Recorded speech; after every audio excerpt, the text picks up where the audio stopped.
So I see it's a full house because everybody is obviously interested in how the future is going to look like.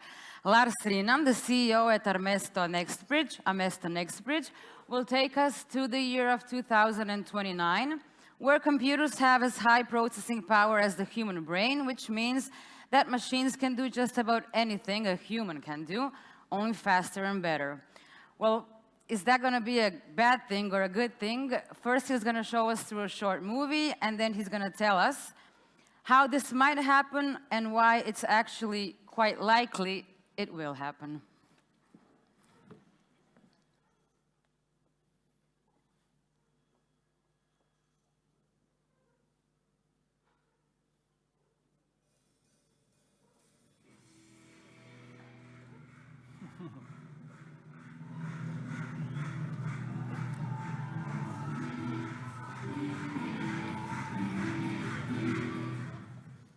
Yeah, so we need some AC/DC in data science conferences, right? But is the future going to be like this? Is going to rock concerts in 2029? Going to be listening to tin cans playing covers of AC/DC? Well, hell no! When I go to rock concerts, I want real rock and rollers, you know, with tattoos, with attitude, and with feelings. But the future is still going to be quite different from today.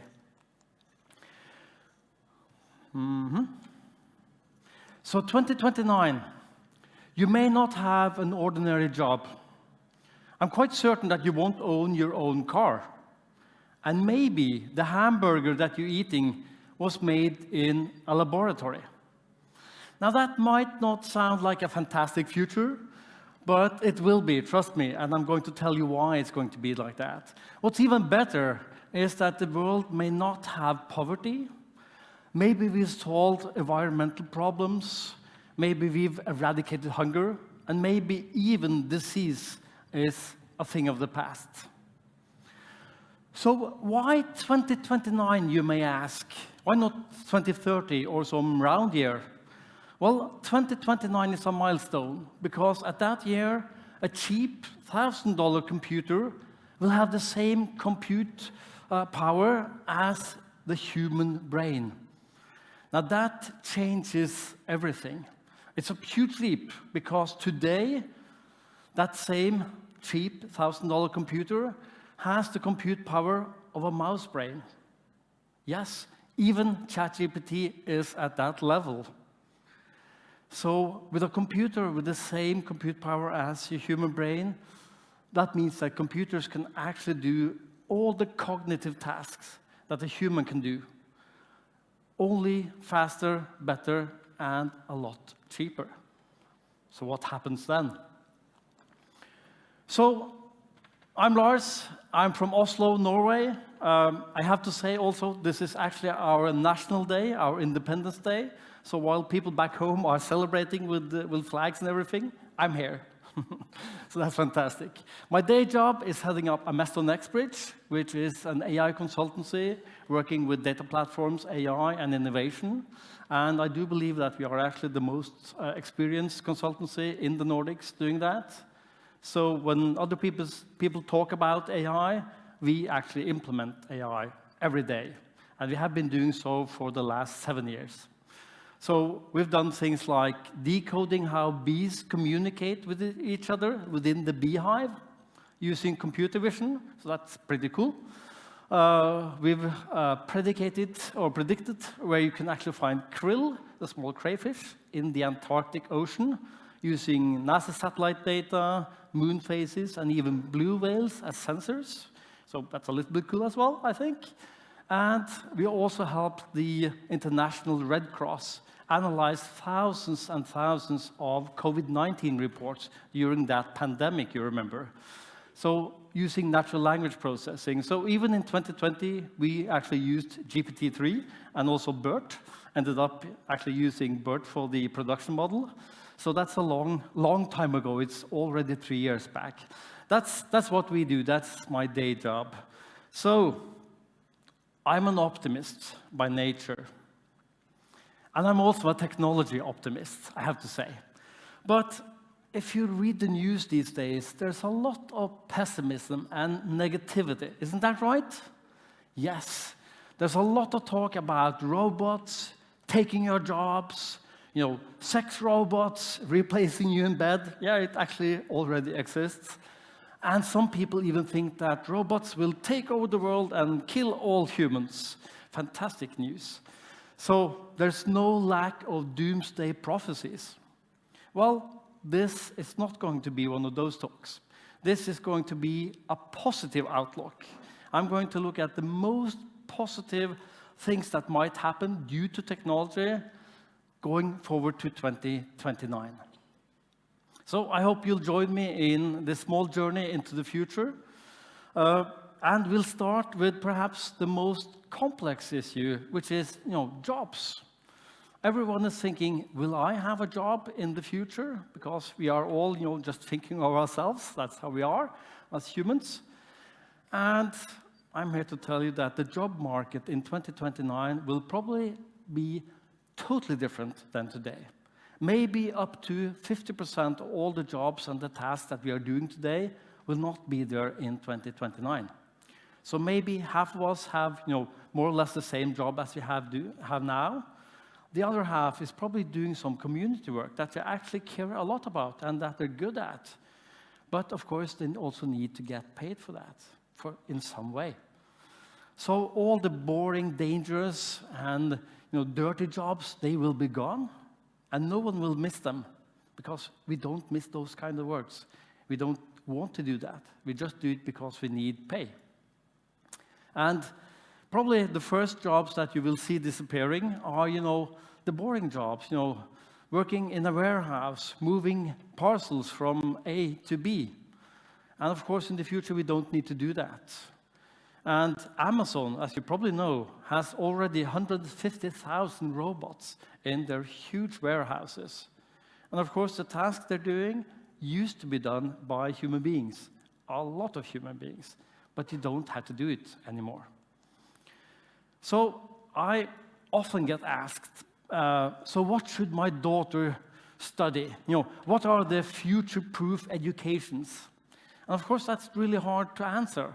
So I've made this very simple 2x2 matrix. And I'm a consultant. We consultants love 2x2 matrices because everything can be put into a 2x2 matrix. So it's a bit oversimplified, but still, hey, well, the world is complex. So we need to reduce complexity to understand it better. So cognitive, manual, doing things with your head, doing things with your hands. Routine, doing the same things day in, day out. And non-routine, creative problem solving. And the more blue, the more it is the sweet spot of AI and technology. The more orange, it's more the sweet spot of the human beings. And this, if you try to Google in pictures, AI, every picture is blue. I don't know if you've seen this, but it's a fact. You can check it out. So, of course, things like, storage worker, driver, any kind of driver. Taxi driver, bus driver. If you're in boats or planes or drones, whatever, this will be autonomous. So the whole job will actually disappear and will be done by technology. If you go one up to the cognitive but still routine tasks, like radiologists, it's a long, hard education, but what they're doing is looking at pictures. AI actually surpassed human beings in 2017 in terms of looking at pictures. And since then, AI has become better and better and better and better. The human beings have become exactly the same, which is the nature of things.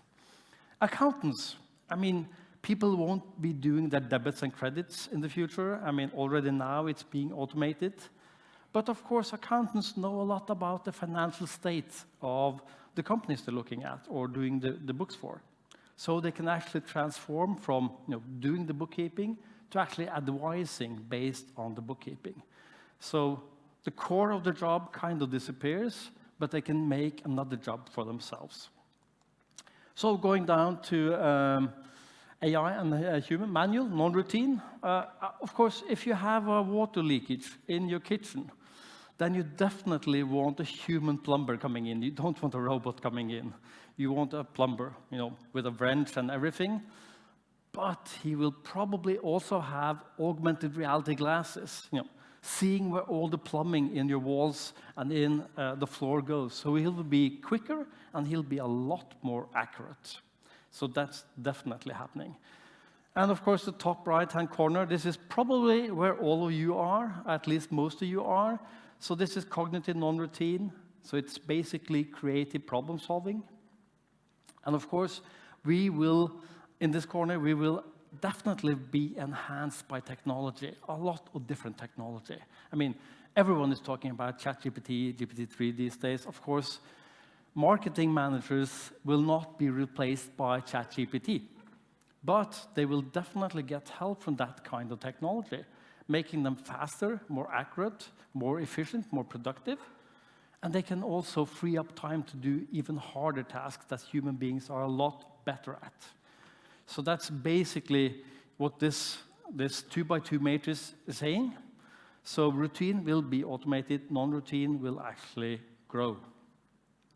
So I was actually asked in a TV show some time back, what is the safest job? What is the job that is least likely to be automated in the future? And my answer was geologist. Can you guess why? Yes, that's one, you have to walk, that's good. And of course, it is definitely non-routine, at least to my understanding.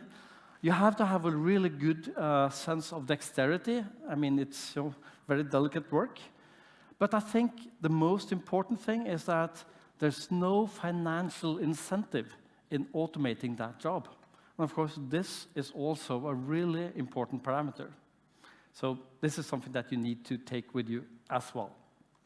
Right, let's go on. So in the future, in 2029, you will see surgeons with augmented reality glasses doing precision surgery at a totally different level from today. You will see building site managers supported by AI and augmented reality, again, doing better and more informed decisions faster, freeing up time to do the hard task because they don't have to do the tedious task because technology is doing that. So this is happening. And then, of course, as we said, a lot of the jobs will be automated. And I think this guy has the right way to look at it, really, because he says that no one should have to do work that can be done by a machine. And isn't that correct? I mean, I have a robot vacuum cleaner at home, of course. I have never thought about that machine taking the joy for me vacuuming my house, because it's boring doing vacuuming. And I think this is the same way you have to look at technology going forward. So if a machine or AI can drive a bus, and I'm a bus driver, well, I don't have to do that job anymore. I can do something else, perhaps something more meaningful and something closer to my heart. But, of course, everyone is now thinking, yes, that sounds good, but where does the money come from? How do you finance this? And I think that universal basic income in some form is at least part of the answer to this. Then the second question is, well, how do you get the money? And I actually think that the answer is taxation. So no one says, hey, I want more taxes. No one wants that. But I don't think it's you and me that are going to be taxed more. I think it needs to be the hyper-profitable companies. And we all know them. It's like Facebook, who hardly pays any tax at all. And how did they actually become this hyper-profitable? It's because they use our data that we give to them for free. And what do we get in return? Cat videos. Fantastic. That's a really bad deal. Have you thought about that? So Mark F. Zuckerberg needs to be taxed a lot more, and also his company. And this can actually finance universal basic income. It has been researched, it has been verified. Actually, both Zuckerberg, Bill Gates, and all those people, they actually say that I'm happy paying more tax. So we just now need to fix the system to actually do that as well. It's not easy, but it can be done. So universal basic income can actually eradicate global poverty. So let's move on to the next one. Again, it's a big topic, saving the environment. I mean, we only have like, a couple of minutes to save the environment, so it's hard. This is actually the most pressing issue today. I mean, we might think it's the war in Ukraine, we might think it's inflation or high energy prices, but it is definitely the environmental problem. So can that be addressed using technology? I think definitely yes. So there are 3 areas that needs to be addressed. One is transportation, which needs to be autonomous and electric. Then energy needs to be renewable. And then the third one is perhaps a little bit surprising, but it's agriculture. Farming needs to be a lot more efficient. And those 3 areas amount to 66% of all CO2 emissions today.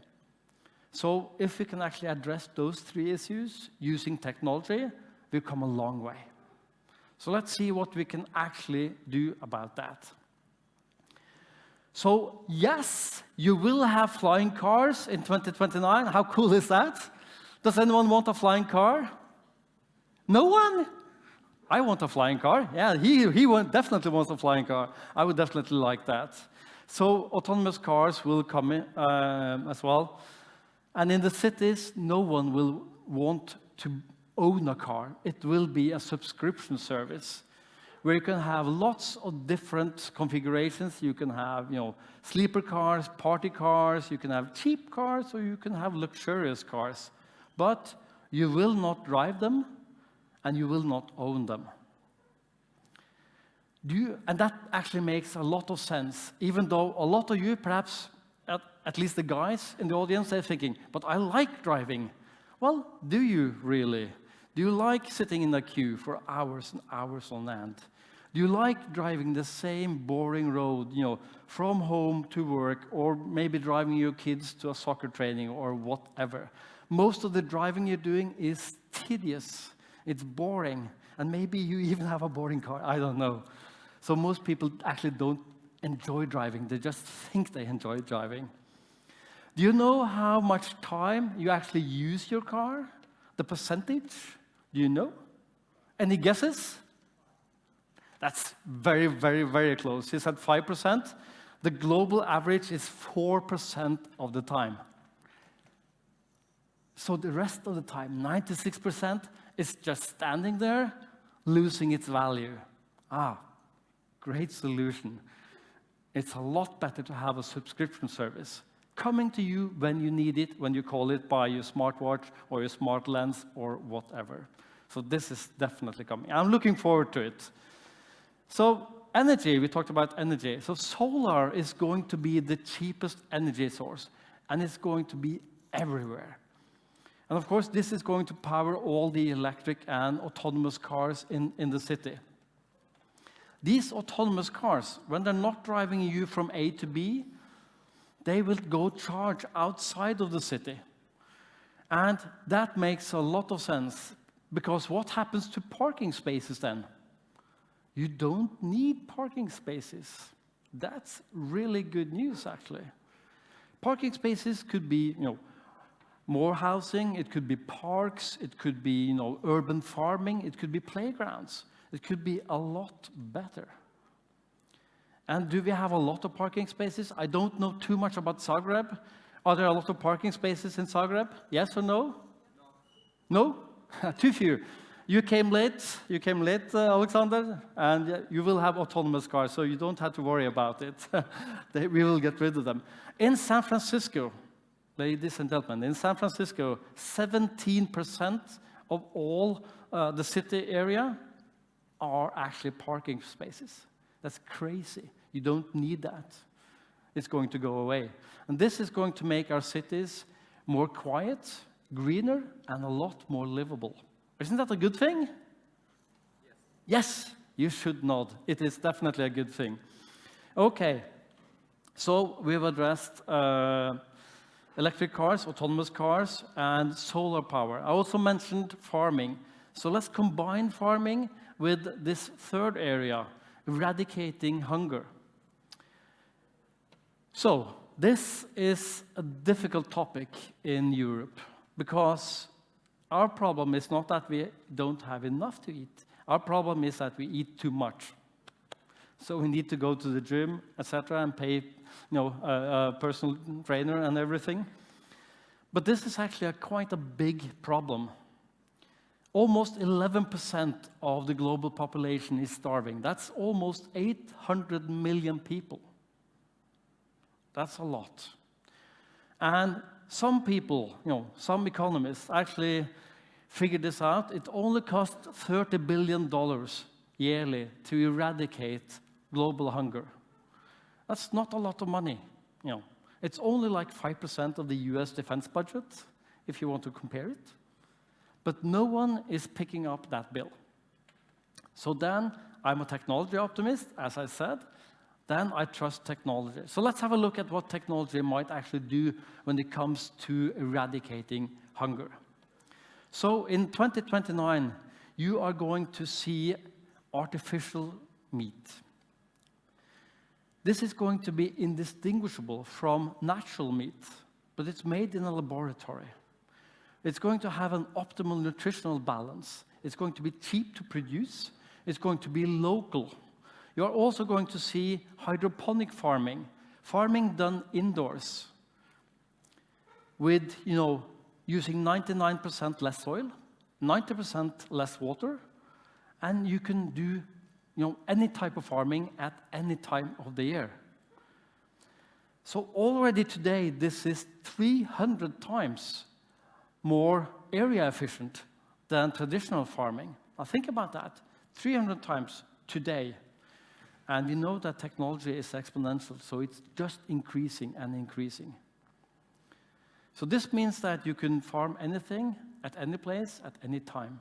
So the food will be actually local, it will be cheap, and it will be healthy. Now that's a very good thing. Let's combine it with this third area. Take a look at this guy. He's entering a restaurant. He's having his face scanned, checking his metabolic status, and then deciding what he actually needs in terms of nutrients. And then 3D printing his favorite piece of sushi with exactly those ingredients. Now that probably sounds a bit like science fiction, right? This restaurant actually opened 2 years ago in Tokyo. So it's not science fiction, it's just science. So, if you look at combining, artificial meat, combining with hydroponic farming and 3D printing of food, food will be local. You don't have to transport food from one part of the planet to another part. And it will be local. It will be perhaps on top of your local supermarket, and it will be cheap. And this can actually eradicate hunger. And isn't it, ladies and gentlemen, isn't it about time that we get rid of the shameful fact that 800 million people are starving? Are you with me? Yeah. Yes. Thank you. Good. So we solved now 3 major problems of humanity. Let's look at the fourth one. Healthcare, or rather sick care, because it's not healthcare, is it? What happens? You get sick, you go to the doctor, you get a few pills, and hopefully you get better. Now that is sick care. That's not healthcare. It's reactive. And we need to change from this reactive sick care to a proactive healthcare. So instead of going to the doctor after something awful has happened, you need to have monitors to actually help you do good decisions, make good decisions, and then you need sensors. So how many of you have this smartwatch on your wrist? Let me see.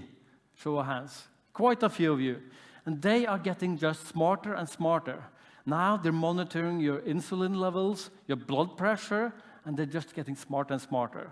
And these sensors are going everywhere. They're going on your clothes, on your underwear, on your skin, and actually also under your skin to give you even better analysis. I actually have 4 friends who have this kind of sensor in their hand. Probably says a bit about me, but hey, I'm an optimist. And you will also see these kind of things in 2029. Nanobots in your bloodstream, keeping you healthy, checking for viruses, even curing cancer. So, does anyone want nanobots in the bloodstream? Let me see a show of hands. Yeah, probably the same guys who wanted the flying cars. So, I definitely admit, this looks a bit creepy. Do you want that thing in your bloodstream? But remember, it's nanobots. What does that mean? So it's nanometer scale robots. And what's a nanometer? Well, a nanometer is a 1/1000th of a meter, so it's small. But it's really hard to kind of figure out how small it is. So let me help you. So 1 nanometer is the length that your fingernail grows in 1 second. It's small. You won't see it. You won't notice it. It won't make clunky sounds when you walk. You won't be stopped at the airport in security. And in 2029, this will be as ordinary as taking your vaccine. You will go to your doctor will say, take your nanobots, and you will most likely do as the doctor says. I mean, we haven't got the faintest idea of what's in these vaccines today either, but we still take them. And to be honest, who knows what is in, chicken McNuggets at McDonald's? I mean, no one knows, but we still eat it. We shouldn't, but we still do. So this is coming. This is going to keep you healthy. So actually, maybe disease can actually be eradicated. Get rid of it. If you look at Peter Thiel, some of you probably know him from Silicon Valley, he doesn't believe in death.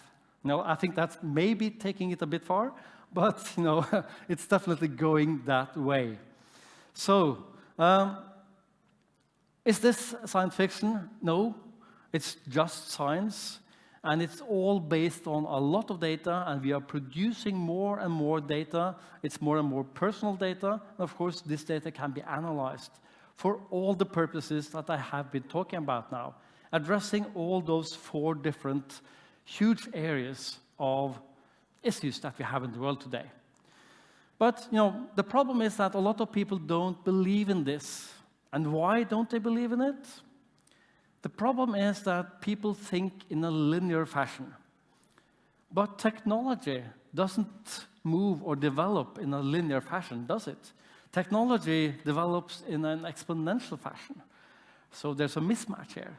And this is something I hear again and again and again. People don't get exponential. So let me try to explain it to you. I mean, some of you probably know this. Probably some of you are mathematicians or statisticians. I apologize. For the rest of you guys, let me take you through this example. So if you take 30 linear steps, about a meter every step, 1, 2, 3, 4, 5, how far do you get after 30 steps? You don't have to have a PhD in mathematics for this one. Sorry? About 30 meters. Yeah, very good.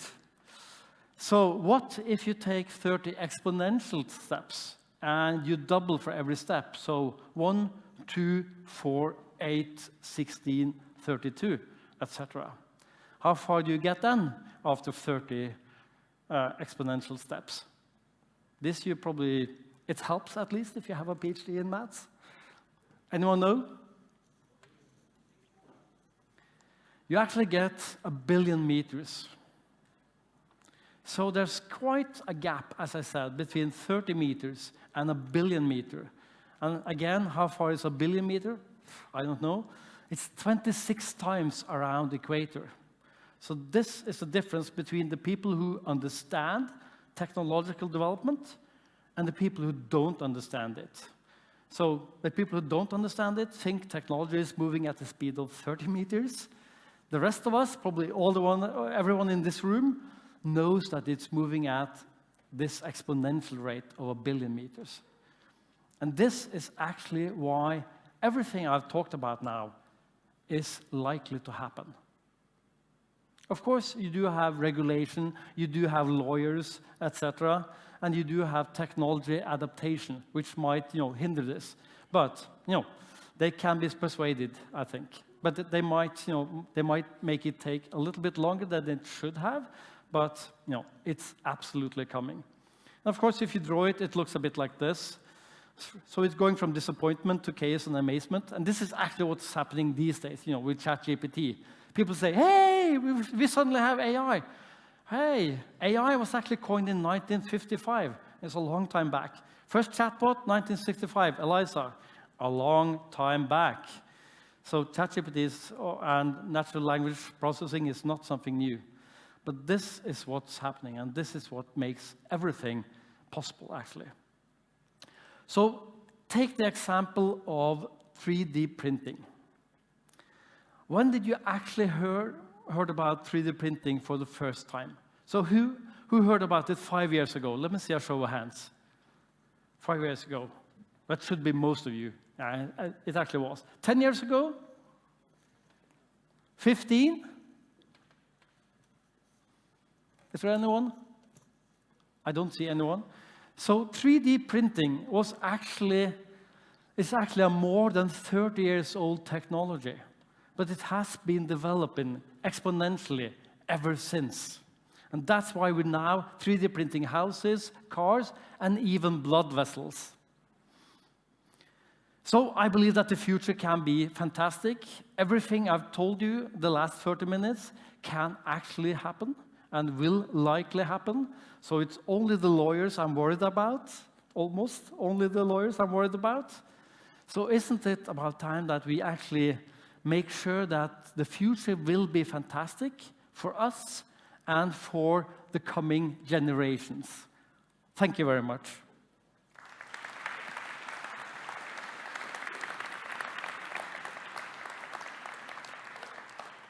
And if there are any questions, I'm more than happy to answer them, or at least try to. Yes. First of all, we have a mic. Thank you very much. Should we first feed people, then replace them on their job, or? Sorry. Should we first feed people, or? Should we first feed people, then replace them on their jobs, or? So that's a fantastic question. So it's a bit about priority as well. So I think it's a bit like, when you're on the plane and you have this mask. If there's an emergency, it says take on your mask before you take on the mask of your child. I think this is probably at least part of the answer to that. Is probably the same thing. So yes, you should definitely feed them because if you don't, they'll die. And if you make them redundant afterwards, they can actually still have a great future because they can do something else than the job that they perhaps had. But if they were first starving, they probably didn't have a job. So yeah, I'm guessing you should just start feeding them. And should we automate all jobs? Should we automate all jobs?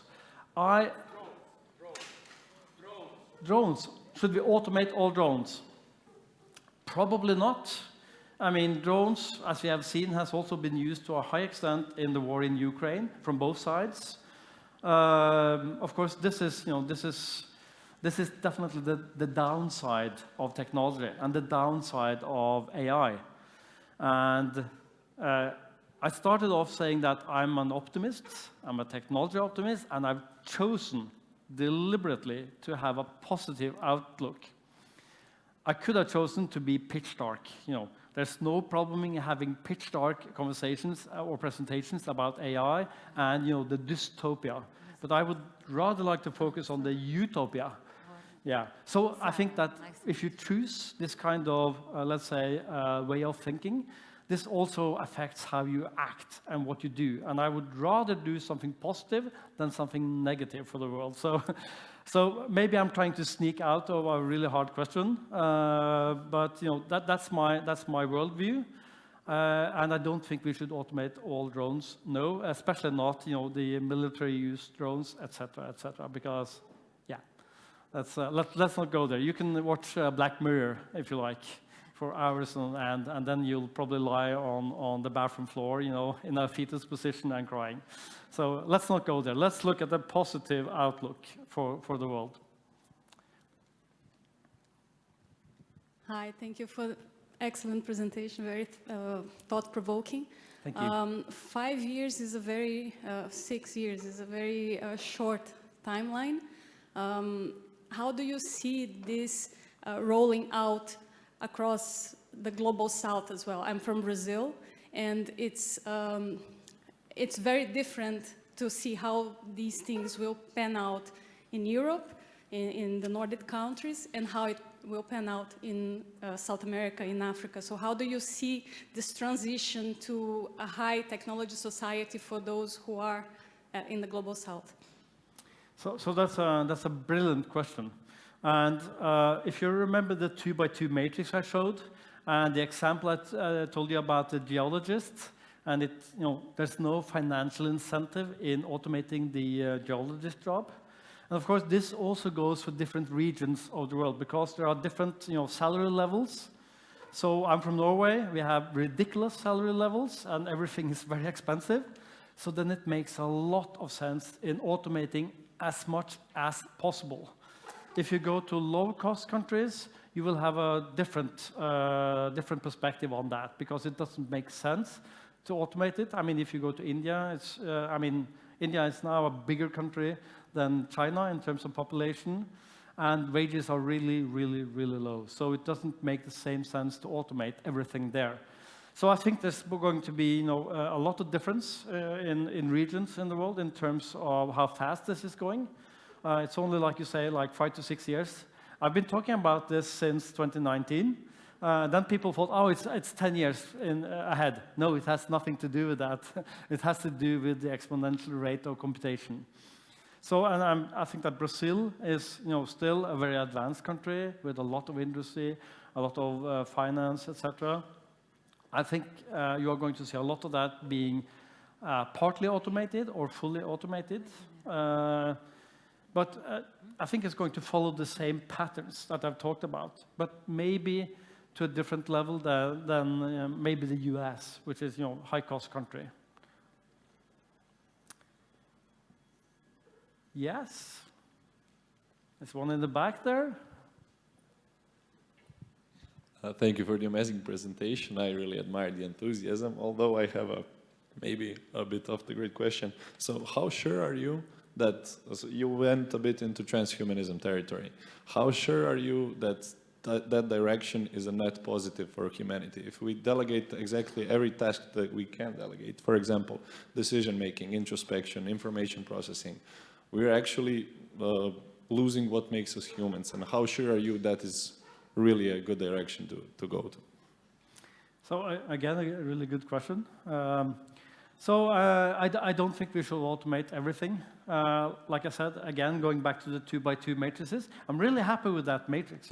It's really simple, but it really goes a long way to explain this, because in some areas, I don't think there's any doubt that we will have autonomous buses. So I wouldn't recommend being a bus driver, and I don't have any problems with recommending that we fully automate buses or taxis or boats or whatever. When it comes to really hard decision making, then we are at the cognitive non-routine side. So this is where AI, you remember, it wasn't very blue, it was quite orange actually. So a lot of human interaction there, probably the most. But those human beings will be enhanced by technology, like we do today, but to a lot higher extent than that. So decision makers, politicians, will get decision support. But I definitely think that the decision should be made by a human being. So I think there's a lot of difference, because going from one side where it's fully automated and it's not risky at all, to the other side where it's 80–90% human, but maybe supported by technology. So I think it's like a spectrum. Fair enough, thank you. You also mentioned transhumans, did you? Yeah. I think we're definitely going that way. Like I said, I have 4 friends who have this kind of chip in their hands. And a couple of years back, the only thing it could do was open the door at the office. You know, who cares? So it's more like a hype. But it's getting a lot more features and functionalities. So now they're actually paying for stuff at the store, just swiping their hands. While maybe some people are using their Visa cards, or maybe their Google Pay in the phone, or Apple Pay, or whatever. So we're definitely going that way. And people like to enhance their abilities. So it could be memory, could be sight, could be hearing, or it could be having augmented reality lenses on your retina. I agree that it's practical, but what about the ethical and even spiritual dimension? It's a complex question, obviously. Cool. Yeah. More questions? Are you looking forward to the future? Yeah? To 2029? Cool. Are we good? Thank you very much. Yeah? Thank you.